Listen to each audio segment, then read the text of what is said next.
They thought it was just a power outage, a harmless flicker in the basement circuit. But when the lights came back on and the deep hum of the old freezer returned, they noticed the tape, thick, brown duct tape, carefully wound around the seal like someone had tried to keep something from escaping or being found. That moment would haunt the small town of Sycamore Ridge forever. Because when the police peeled the freezer open, they didn't find frozen peas or old Thanksgiving leftovers. They found silk, ivory, and lace. A wedding dress, still pristine, still perfectly folded. And beneath it, her. This story doesn't begin with a body. It begins with Cora Mayfield, and she was very much alive when this tale of betrayal first took root. Cora had that magnetic, small-town sweetness, the kind you'd think only existed in old postcards and Sunday morning commercials. The kind of girl who brought fresh cookies to her elderly neighbors, who stayed behind after class to help the janitor clean up, who remembered everyone's birthday and made them feel like it mattered. She was 27, beautiful in that understated way that made people trust her without thinking. Her laughter was gentle, her smile warm. She had no enemies, or so everyone believed. Cora was set to marry Ethan Caldwell, the town's golden boy, high school quarterback turned hardware store owner. He was dependable, charming, and the kind of man everyone's father liked on sight. Together, they looked like the embodiment of a Norman Rockwell painting. Their wedding was scheduled for September 9th. A vineyard ceremony, small but elegant. Everyone in town had been talking about it for months, planning their outfits, buying gifts, baking casseroles for the rehearsal dinner. But on September 7th, 2 days before the big day, Cora vanished. No note, no warning, no trace. At first, no one panicked. Cora was known to get anxious before big events. Maybe she just needed space, a drive to clear her head. Ethan told the police she'd left the night before, after a small argument about the flower arrangements. She just needed some air, he'd said. She said she'd be back. She never came back. The town of Sycamore Ridge rallied. Flyers went up. Search parties combed the woods. The mayor held a candlelight vigil on the church lawn. People whispered about stress, runaway brides, maybe even a secret she hadn't shared. But one thing was consistent. No one suspected Ethan. He cried on the local news. He handed out flyers. He offered a $10,000 reward. Every day, he stood on the porch of the home they just bought together, looking devastated, holding her picture like it was the only thing tethering him to the earth. The perfect grieving fiancé. But Cora's sister, Talia, wasn't convinced. Talia and Cora were close. The kind of sisters who could finish each other's sentences and knew when something wasn't right, even through a text message. And something hadn't been right for weeks. Cora had become quieter, more distant. She brushed off Talia's concerns with a tired smile and just the stress of wedding planning. But Talia knew her better than that. And then there were the bruises. Small ones, faint, always hidden beneath sleeves or makeup. Cora had laughed them off. I bumped into a drawer, or ran into the car door again, she'd said. But Talia had started keeping a journal. Every date, every mark, every odd excuse. She showed it to the police. They glanced at it. They nodded politely. They promised to look into it. They never did. 3 weeks passed with no progress. The reward posters began to fade under the sun. Search parties got smaller. The town moved on, slowly, uncomfortably. And Ethan? He reopened his store. He told people it was what Cora would have wanted. But then came the power outage.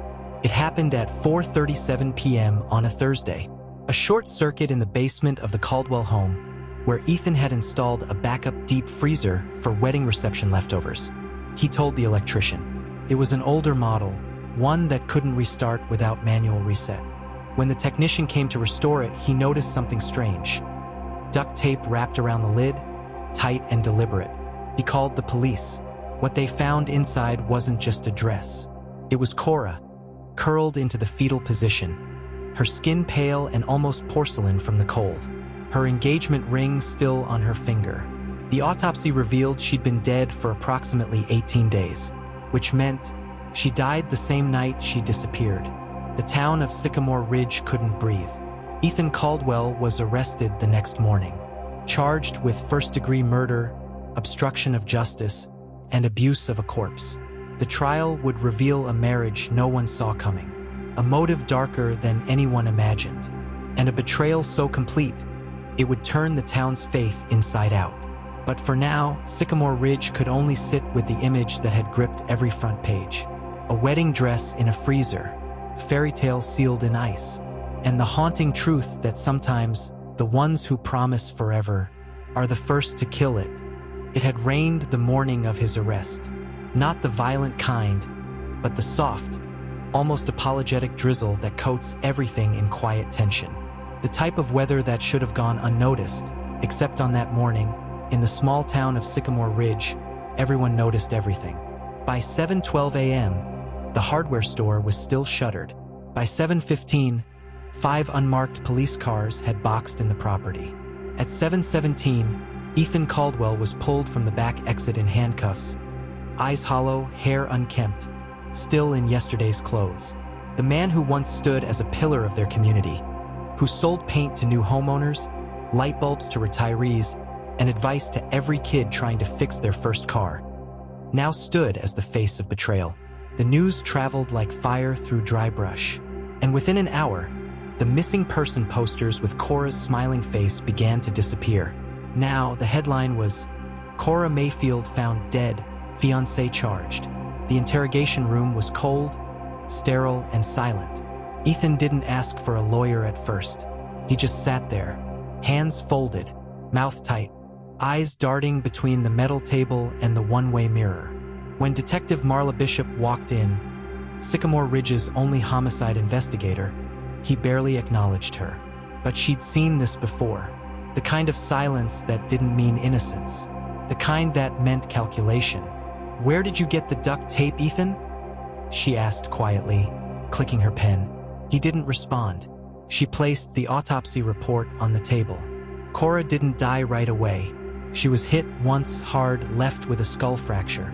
But that's not what killed her. Still, no reaction. Marla leaned forward. She was in the freezer for hours while still breathing. That got him. His eyes flinched, just for a second. A flicker of guilt, or maybe disbelief that the details had already been uncovered. "You didn't just kill her, Ethan. You froze her alive." Talia Mayfield wasn't in the courtroom the first day Ethan was arraigned. She couldn't bring herself to see him yet, not without wanting to leap over the bench and claw the truth out of his throat. Instead, she stood outside the courthouse, gripping her sister's old scarf, watching strangers file in to catch a glimpse of the scandal. "He always looked so normal," one whispered. "I bought my Christmas lights from that man." But what struck Talia more than anything was the question no one seemed to be asking. Why? Why would a man like Ethan, with a home, a business, and a wedding just 2 days away, kill the woman everyone thought he adored? Why now? Why her? Inside the courtroom, Ethan pled not guilty. His new attorney, Clayton Deems, was sharp-jawed, PR-polished, and cold as glass. The kind of lawyer who didn't need to believe you to defend you. "We will show," he declared, "that this was not a premeditated crime. This was an accident. Tragedy, yes, but not murder." He told the court that Ethan and Cora had argued, that she slipped, hit her head, and that Ethan panicked, that he made a horrible, unthinkable choice in the aftermath, but that it wasn't malicious. It was fear, simple fear.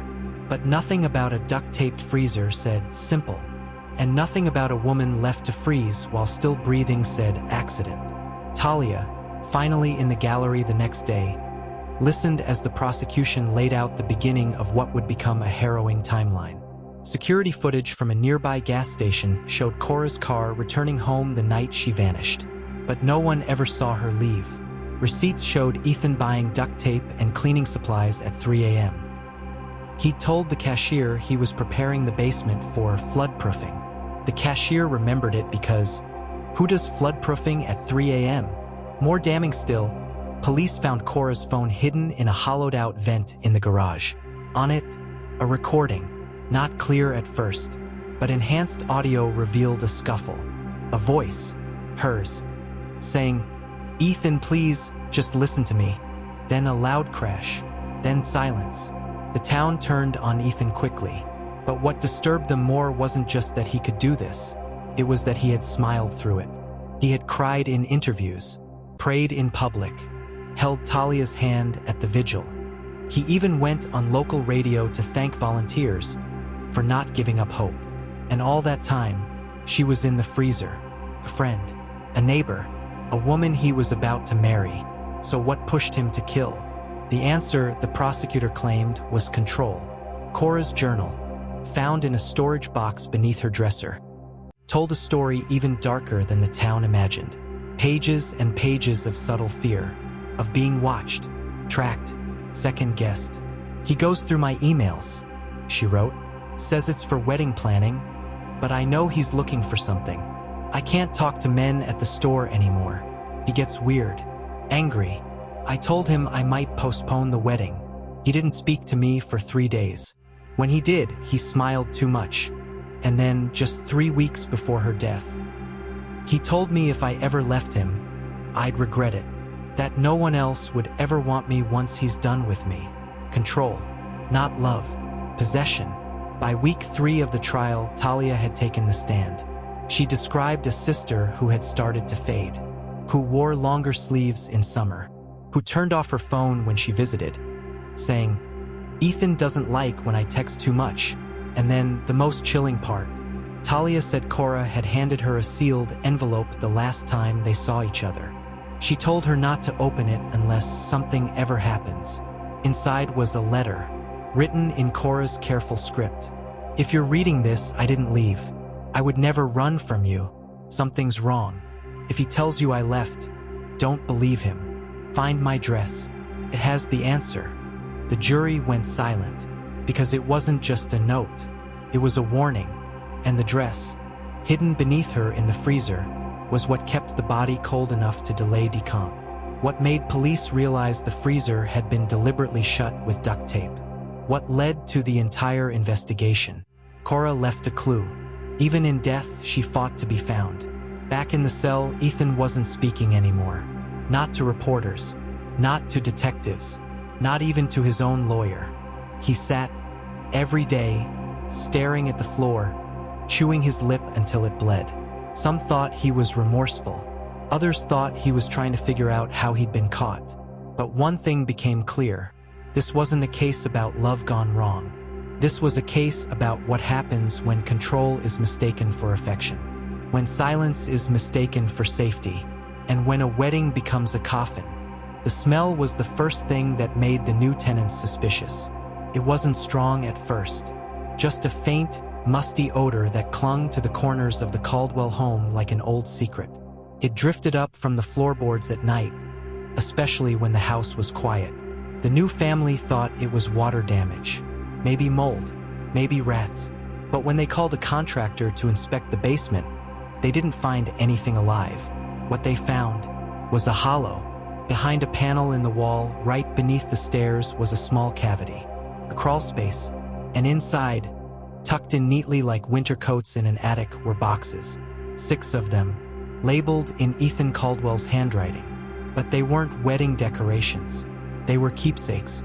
Cora's scarf, her high school diary, a photo from her first birthday, even a lock of her hair, things she hadn't seen in years. Things that had vanished without her even realizing they were gone. It was as if Ethan had been collecting her life, piece by piece, curating it like a museum. The tenants called the police. By the time Detective Marla Bishop returned to the scene, she already had a sinking feeling in her stomach. Not just because of what they might find, but because of what it meant. Ethan hadn't just killed Cora. He'd been planning for a long, long time. The trial was halfway through its 4th week. Media vans lined the streets outside the courthouse. True crime podcasts were already producing multi-part episodes about the wedding freezer murder. People debated whether Ethan was a sociopath or just broken. But now, with the discovery in the walls, a new narrative emerged. This was obsession. The boxes were entered into evidence. The jury stared as Marla laid each one out, explaining what it meant. How someone doesn't just stumble upon a lock of hair. How journals go missing only when someone steals them. How wedding dresses don't end up in freezers by accident. And neither do people. The most disturbing item? A letter. Not from Cora, but to her. Written in Ethan's hand. Dated almost a year before her death. You said we needed space. But I don't want space. I want you. Always. Even if you don't want me, I'll always find my way back. We're meant to be. I'll wait forever if I have to. It wasn't romantic. It was chilling. The prosecution told the court this was the moment everything changed. When Ethan realized he couldn't control Cora through love, he would control her through fear, and eventually through force. Talia took the stand again, this time to confirm the authenticity of the keepsakes. She recognized the handwriting, the photos, the pink ribbon Cora wore in 3rd grade. She hadn't seen that ribbon in over 20 years. She broke down, and the courtroom broke with her. In his cell, Ethan refused to testify. He stared at the wall, chewing the inside of his cheek until it bled. His lawyer tried to push an insanity defense, tried to convince the jury that this wasn't the act of a cold killer, but a man detached from reality. But the boxes told another story. Reality wasn't the problem. Control was. Near the end of the trial, the prosecution made one final move. They showed the jury a map, marked with dates and times Cora had visited certain friends. Grocery trips, doctor's appointments. Each timestamp matched GPS data from Ethan's phone. He had tracked her for months. Every movement, every step. He knew when she bought her wedding dress. He knew when she told Talia she was having doubts. And on September 7th, 2023, he knew she was going to call it off. Because she left a voicemail on her best friend's phone saying exactly that. But that voicemail was never heard. Because she never got the chance to hit send. The courtroom was silent. Ethan wouldn't look at anyone. Not the judge. Not the jury. Not even the wall he'd stared at for hours. Because in that wall, back at his house, he had buried more than memories. He had buried proof. Proof that he had never loved Cora. Only possessed her. And now, that possession would cost him everything. But just as the jury was preparing to deliver its verdict, a new witness stepped forward. Someone who hadn't been heard from since the day Cora vanished. Someone who said Ethan wasn't acting alone. The courtroom hadn't seen movement in 15 minutes. Jurors sat stiffly, gripping their armrests. Reporters at the back barely blinked. The room had gone from emotionally exhausted to suspended in disbelief, because the next witness, brought in at the final hour, wasn't a detective or a forensic specialist. It was Eloise Kramer, Cora's childhood friend, her college roommate, the girl who had vanished from Sycamore Ridge 6 years ago, and whom no one had heard from since. Until now. Eloise walked slowly, her hair pulled back in a loose bun, her voice quieter than expected.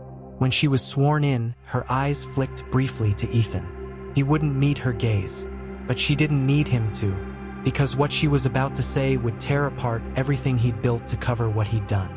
I left Sycamore Ridge in 2018, she said. Not for work, not for school. I left because of Ethan Caldwell. A murmur erupted. The judge raised a hand, but even he looked rattled. Eloise continued. He had been watching us since college, me and Cora. He wasn't dating either of us then, but he was always around. The prosecution leaned in. Did Cora know? She did, but only later, and she tried to warn me. Eloise reached into her coat and held up a small thumb drive. This is a backup of the texts Cora sent me before she died. I saved them. I didn't know I'd ever need them. But here they are. Screens lit up. Prosecutors loaded the files. And what came next chilled the room. There were dozens of messages. Some simple, "Hey, let me know if he tries anything weird." Others were urgent. "I think he broke into my place. Nothing was stolen. But he knew about a photo I keep hidden. He followed me to the salon. Pretended it was a coincidence." That's the 3rd coincidence this week. Talia says I'm overthinking it. But I know Ethan. He's patient. And I think he's dangerous. There it was, a breadcrumb trail of fear. Cora had never told her family just how scared she was. She never wanted to upset her sister, or cancel the wedding. She thought she could fix it. She thought she could outlove the danger. But she was wrong, and the messages proved it. When the messages were read aloud in court, Ethan shifted in his seat. He whispered something to his attorney. Clayton Deems stood and asked for a recess. Denied. The prosecution pressed on. Ms. Kramer, did you ever go to the police? I tried. Once. But they didn't take it seriously. They said unless he made a direct threat, there was nothing they could do. And then I left. The jury was stone-faced. Every glance toward Ethan now was soaked in revulsion. Because this wasn't sudden. It wasn't heat of the moment. It was premeditated obsession. And Cora had begged for help. On the final day of testimony, Talia took the stand again. The judge asked her if she wanted to give a victim impact statement. She nodded, but instead of reading from a page, she pulled something from her coat. Cora's wedding vows, unsent, unspoken, meant for a day that never came. She read them out loud. To the man I will marry, I vow to love you, even when it's hard. To see the best in you, even when I struggle with my own reflection.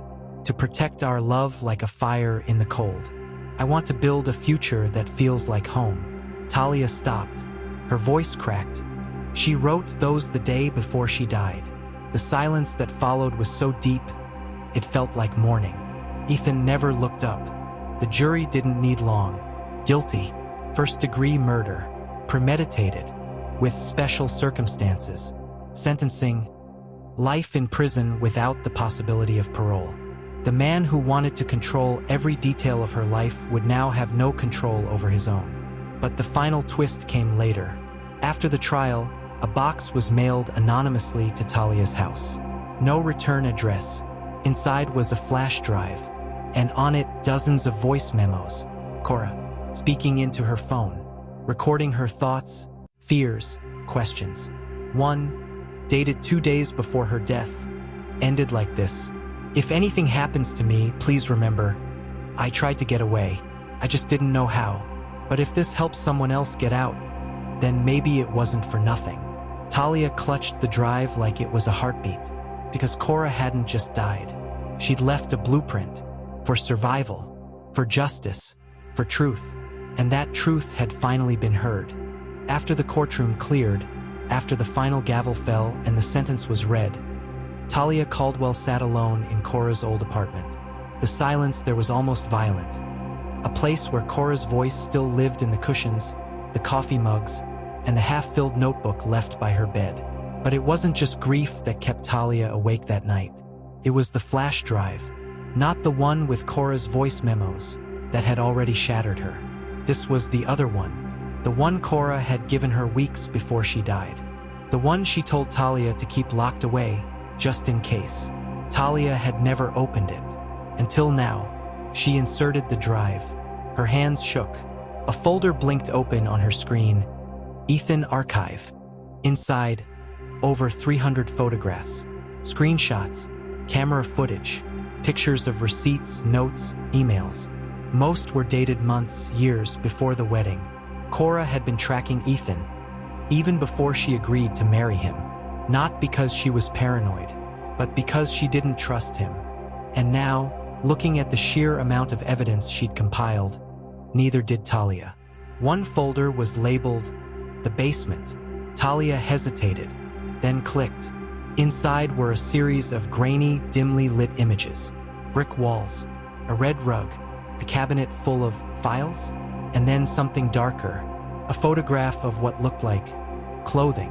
A white garment, Cora's wedding dress, but the date on the image, it was from 3 weeks before she died. 3 weeks before anyone had reported her missing. Before anyone found the dress frozen beneath layers of meat and ice and rot in Ethan's basement freezer. Why did Cora have a picture of it already hidden? Talia knew she couldn't handle this alone. She called the only person she trusted now, Detective Maeve Holland. Within an hour, Maeve arrived, still in plain clothes. She looked over the photos in silence, her brow furrowing deeper with each image. How long did she know? Maeve finally asked. I don't know, Talia said, but she didn't run. No, Maeve murmured. She planned. Maeve brought in her tech team the next morning. They went over every file, every timestamp, every metadata trail Cora had left behind. It wasn't just a scrapbook. It was a case file. Photos of Ethan's handwriting, notes about his work schedule, screenshots of strange bank transfers, lists of names. But one name came up again and again: Jonah Phelps, an old friend of Ethan's, a man no one had seen at the wedding rehearsal. No one remembered from Cora's guest list, but he appeared in multiple pictures with Ethan, and always near that same red basement rug. That was the new lead. Maeve pulled records. Jonah had been arrested once in Arizona for stalking. The case was dropped. No one followed up. Until now. Maeve and her team tracked Jonah to a small cabin outside Flagstaff. When they arrived, he was gone. But the house wasn't empty. Inside, they found a hidden room behind a bookcase. Inside that room, newspaper clippings, photos of Cora, and other women. At least 4, unidentified. The FBI was called in. This wasn't just a murder. It was part of something larger, something darker, a network Ethan may have been part of. Talia watched the news unfold with a hollow ache in her chest. Her sister's killer was behind bars. But the why? That was still unraveling. And what they found next unraveled it completely. At the bottom of the flash drive, buried in a folder labeled November, was a video. It opened to Cora's face, pale, tired, sitting in her car, the rain on the windshield behind her. "If you're seeing this," she said, "it means I didn't make it, or I finally got brave enough to leave. Either way, I need you to know the truth." She looked down, then back at the camera. Ethan isn't who he says he is, and he's not alone. The screen cut to black. No more details, no explanation, but the message was clear. There was more, and the real story was just beginning. By the time Chapter 6 begins, the FBI task force had grown. Maeve Holland found herself in a war room surrounded by specialists from multiple states, each person holding fragments of a puzzle Cora had unknowingly helped complete. Jonah Phelps' cabin wasn't just creepy, it was historical. Forensics recovered blood traces, fibers, and something else. A burner phone with hidden video files. One clip showed Ethan standing in the basement of that very cabin. He wasn't looking at the camera. He was instructing someone. "You leave it at the door. I'll handle the rest." The timestamp? 6 days before Cora vanished. Talia watched the video 3 times. Her stomach sank. Ethan hadn't just killed Cora, he had coordinated it. And Jonah Phelps wasn't some fringe acquaintance. He was an accomplice. The investigation pivoted. They reopened cold cases going back nearly 15 years. Cases involving young women who vanished before major life events. Graduations, weddings, pregnancies. One of them was from Ethan's college town. Her name was Delia Ross. She had been missing for 11 years. The last person she was seen with? Ethan Caldwell. And her best friend? Eloise Kramer. Maeve flew to Arizona to re-interview Eloise. "You never mentioned Delia," Maeve said. Eloise blinked. "I didn't know it was connected." "Did Ethan know her?" Eloise hesitated. "They dated, briefly, but she broke it off. She said he gave her the creeps." "And the last time you saw her?" Eloise whispered. "She told me she was leaving town, said she needed to disappear for a while. I never heard from her again." A week later, Delia's body was found in a dry ravine, preserved by the desert heat. Dental records confirmed it. The cause of death: strangulation. The autopsy noted ligature marks identical to the ones found on Cora. This wasn't a one-time thing. Ethan wasn't a man who snapped. He was a predator, and Jonah Phelps had helped cover it all up. With a search warrant in hand, the FBI raided Jonah's storage unit in Nevada. Inside, labeled bins, not just of trophies but files. Each one held a different woman's name, and each folder had a photo of her in a white dress. Some were wedding gowns, some were sundresses, some were deliberately chosen to resemble brides. They had a type, they had a pattern, and one of the folders at the very top was labeled Talia. The moment Maeve saw it, her hands went cold. She opened the folder.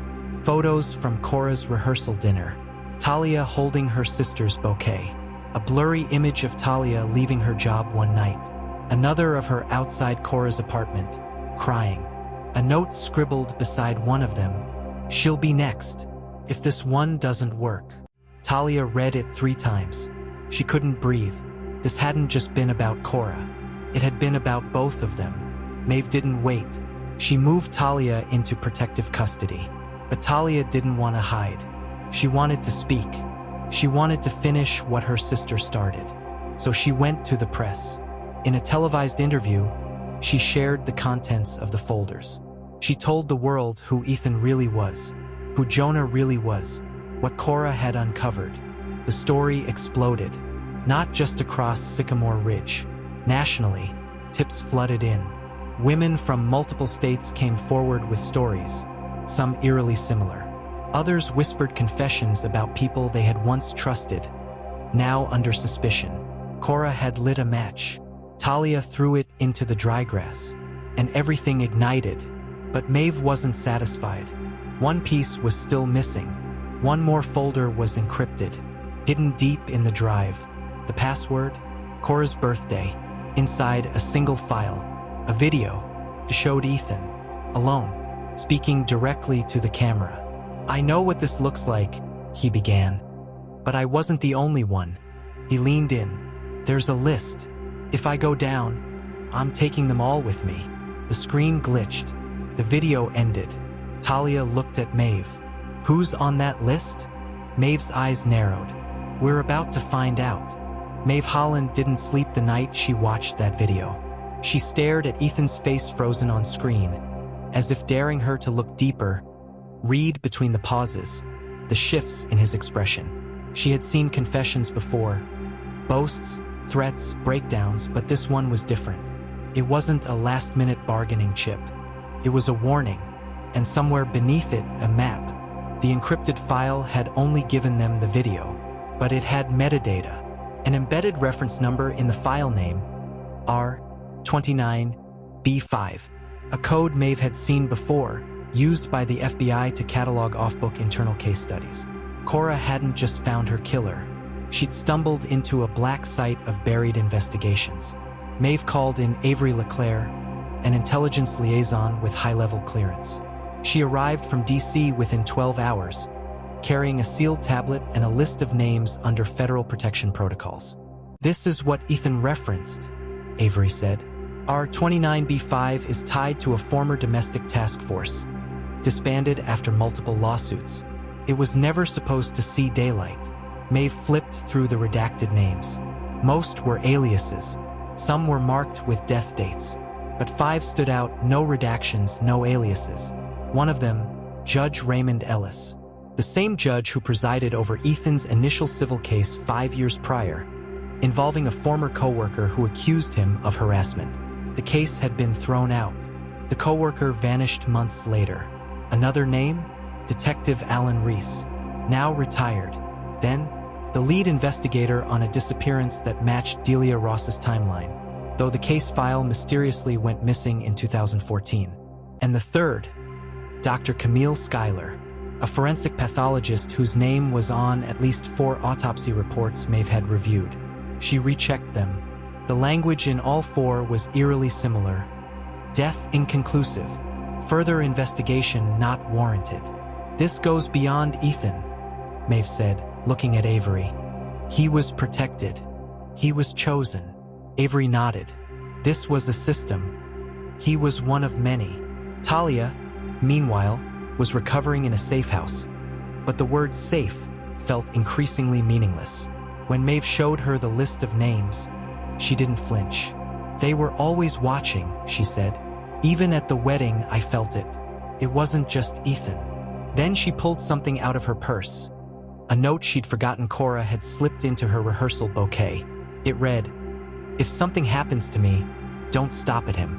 There's more, and you'll know them by how fast they try to bury this." Burial was exactly what happened next. 3 hours after Maeve submitted her findings to the Bureau, her access was revoked. Her office was searched. Avery was reassigned. The task force disbanded, publicly Ethan Caldwell was a closed case, a jealous fiancé, a tragic domestic incident. But privately, Maeve and Talia knew the truth. Someone wanted the rest of the names buried deep behind layers of misdirection and fear. So Maeve went rogue. She contacted a journalist, Mara Kent, from the Ledger, known for surviving more than one assassination attempt after her exposés. Maeve handed her the video, the list, the folders, and Mara ran the story. It hit the web like lightning. Within hours, social media exploded. Forums, news outlets, live streams. People started digging, matching names, finding connections. Dr. Camille Schuyler was found dead 2 days later. A car crash. Judge Ellis resigned. Detective Reese disappeared. It was happening again. The system was protecting itself. And Talia realized, in horror, that if they didn't act fast, the last pieces of Cora's puzzle would be destroyed. Then a breakthrough. One woman reached out anonymously to Mara. Her name was Eva Mendez. She had been engaged to Ethan in 2012 under a different name. He had gone by Eric Cole. She had survived. He kept a book, she whispered on a scrambled call. Not photos, names, codes. He called it the marriage ledger. She last saw it in a house he owned in New Mexico under another alias.